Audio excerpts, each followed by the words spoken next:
Hi everyone, it's Ren here. Welcome back to my room after the little escapade of yesterday in the bus. For those of you who saw my YouTube short, I didn't really have time to release a full video, but I still wanted to release something. So in any case, today we're going to go back to a slightly more in-depth topic, and we're going to be discussing in particular the question of at what stage in life is an INFJ the happiest? But, by implication, we want to be looking at the different stages of life and examine them from the perspective of the INFJ personality and maybe, more broadly speaking, the personality in general. Because as we will see, the question of personality, more generally speaking, is important in this particular case.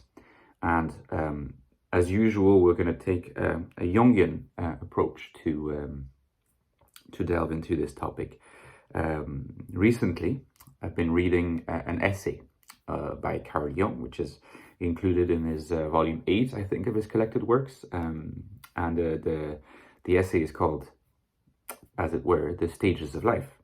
So, that obviously ended up sparking some thought on the topic. Now, before I move on, keep in mind that I've written 2 books in the last couple of years. The Infinite Castle, my new novel, check it out, links down below, and The Ecstatic Soul, my book, successful book on the INFJ. People are liking it a lot. All available below for less than $10. Check it out, support my work, and also check out my Patreon link down below as well.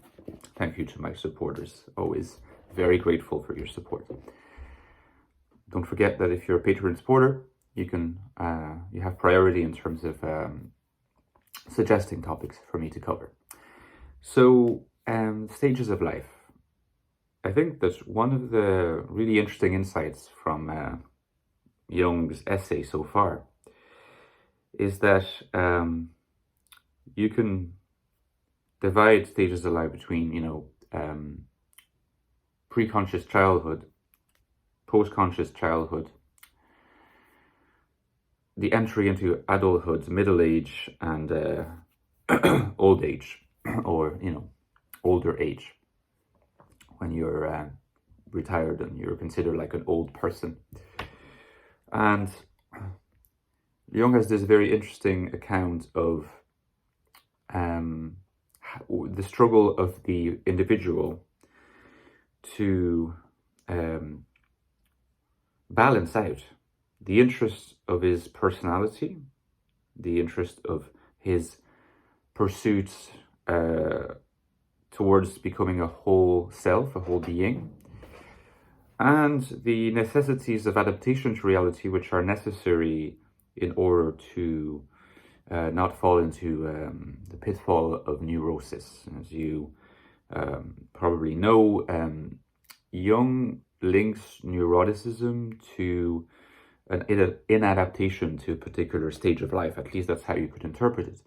And usually what is meant by this is that if you're in a particular stage of life and find yourself in a neurosis, it is very likely because you're clinging psychologically to the psychological mechanisms that were suited to the previous stage of life. And often we do this because the previous stage of life was maybe a more comfortable one, and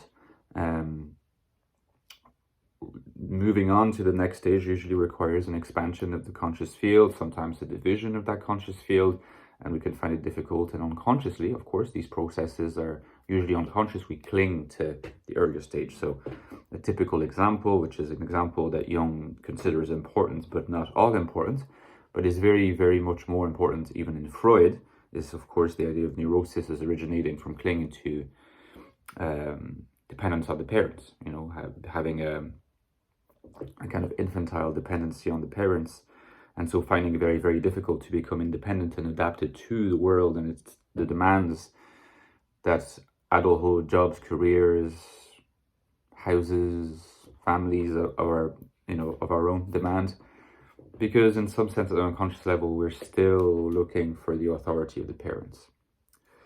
So to kill the father is part of the process from this perspective of adaptation.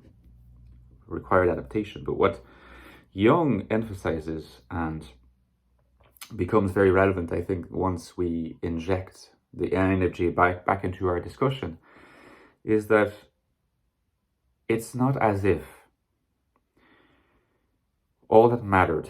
That's very important insight. One of the most important of this video. It's not as if all that mattered was to become adapted to a new stage of life.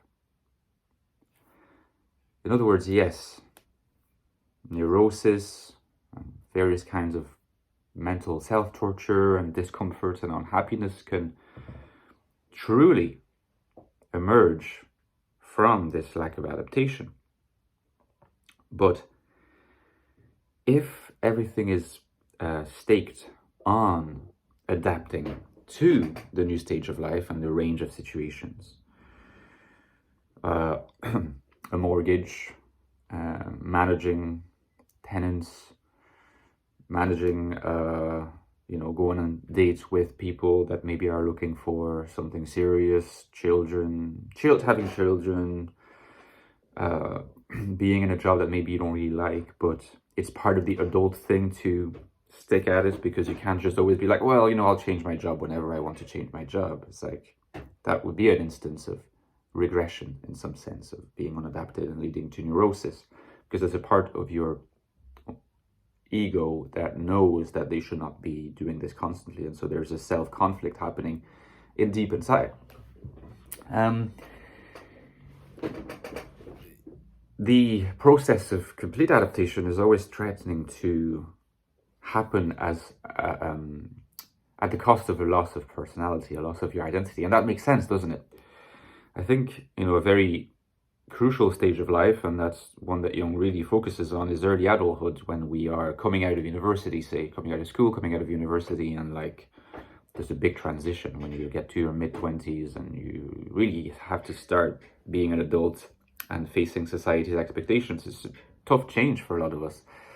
And Jung is very interested because there's, if you like, on the one hand, yes, the requirements of adaptation are very important. But he's also very specific in saying that sometimes when we resist and we don't want to adapt, it's not just coming from a place of being weak or of wanting to remain children. It's because it's also linked to a very natural process of wanting to stick to your personality and not wanting to sort of dissolve what you've accumulated in terms of your personality in order to become someone else that is just there to be adapted to a job and become a purely functional being without the sort of assertion and dwelling of identity that necessarily accompanies any meaningful existence. So adaptation can be successful, but seems to come at the expense of a loss of meaning for a lot of people. And the INFJ occupies an important place here because, if you like, there are people, as you know, that lose their sense of identity, personality, their uniqueness that they displayed when they were younger, in their own way, in their own fashion, almost completely for the purpose of adaptation, and yet don't seem to be too sensitive to it. They don't mind it. It's because I think that there's a peculiar sensitiveness that different types have to the question of your personality, your identity, and what you're supposed to be doing. So what you're supposed to be doing as something stemming from your own sense of self, your own sense of what you represent. Adaptation, pure adaptation tends to erase this, but if you're a type that seems to be preconditioned in some way, and perhaps SI-dominant types, not all the time, but often are an example of this, if you're psychologically preconditioned or typologically preconditioned not to be particularly sensitive to it, maybe you can just deal with that and you're fine. You're less, it's like, almost like, some people when they're being stung by a mosquito or a bed bug or whatever, they notice it and it's really painful. And then other people don't really notice it and they get on fine. So maybe there's a case of that in a sense. It's not ideal, Jung would say, even for a person who's less sensitive, because inevitably the repressions of their true personality will accumulate in the unconscious, and they might threaten to erupt at a later stage, inevitably, by this process of the compensation that the unconscious possesses by its nature.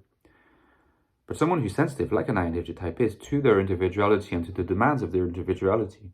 The demands of their individuality not only, and this is what differentiates the INFJ from other types of, let's say, introverted feeling types that are very perceptive and care about their individuality.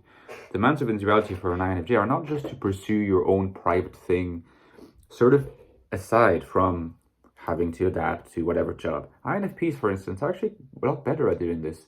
That's something that really has fascinated me, because often we think of INFPs as like even more removed from reality than INFJs. Not saying this is what I believe, it's sometimes what we read online, the most idealistic of all the types or whatever. But in fact, if you observe INFPs, they're often quite able to work at their job, 9 to 5, not to say they love it, but then they have their private world. Sometimes even they're in their private world at work, and they're able to sort of segregate that private world that they continue animating while they're at work or outside of work. I have lots of friends who are like that. Lots of friends in Ireland are INFPs or ENFPs. They can do that.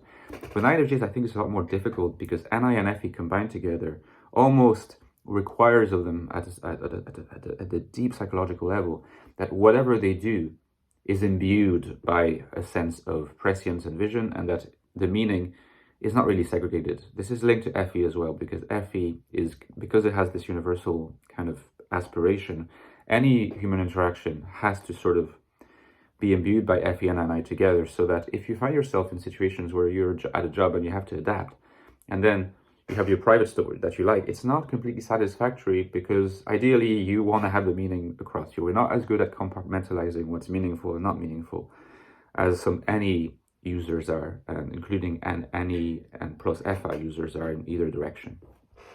This is something that I've noticed. So paradoxically, the INFJ, and that's also why often the INFJ comes across as if we were made, we're the oldest type and we were made for an earlier world, is because we think of earlier worlds where like the importance of mythological processes, the importance of symbolical expression, the importance of anything that has to do with NI was actually more spread out across society, was endowed with meaning, whereas nowadays in our society, where the hyper specialization of different fields, the advent of rationalistic science, all these aspects just relegate a lot of areas where the INFJ within the past been societally useful and able to adapt in a way that was consonant with their psychological abilities, is now relegated to the sphere of the private. And in the sphere of the public, we're faced with jobs that are often meaningless and where adaptation is never completely satisfactory. So that leads to the question, when is the INFJ happiest in life? I think that the problem with, entering into adulthood is going to lead to a lot of these problems, because the process of adaptation is going to lead to this compartmentalization, which is not satisfactory to us. And that's not going to be resolved in middle age, because that's still very much the case.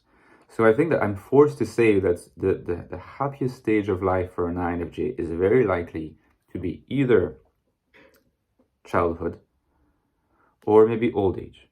The thing about old age is that I feel like perhaps I'm only speculating. I mean, I'm speculating in this entire video, but because old age, well, I'm not old, at least I'm not that old yet, so how do I know? But it's very tempting to think that these images that we have in popular fiction, there's a reason why they exist, of the old INFJ. It's almost like the collective unconscious just knows that that's where INFJs thrive best, because they're finally in a position where the process of adaptation is a process that lines up with the idea of being wise and imparting your wisdom to younger generations, and younger generations will expect you to do that, where you're able to reconcile your private tendencies with the public ones, because your public world will have shifted from what it used to be, in that intervening years all too long, where, career, jobs, being a responsible officer in some kind of organization, all this nonsense just takes precedence. Perhaps even more so than childhood. Because I think, because we're fundamentally old souls, in childhood, there's always the feeling like we are a little bit segregated from others. And that cannot be ultimately completely satisfactory, because with FE, we would like to get others working with us, being organized around us for a common purpose. I think this is probably easier to do in old age, where we have, in some sense, societal expectations that are expectations that we're able to meet probably better than a lot of other types when they're old. So those are my observations. I'm going to try to keep the video relatively short. Let me know what you think in the comments. If this video was inspiring, what are your thoughts? And I will see you next week. See you guys. And don't forget that you can follow me on Patreon. Bye-bye.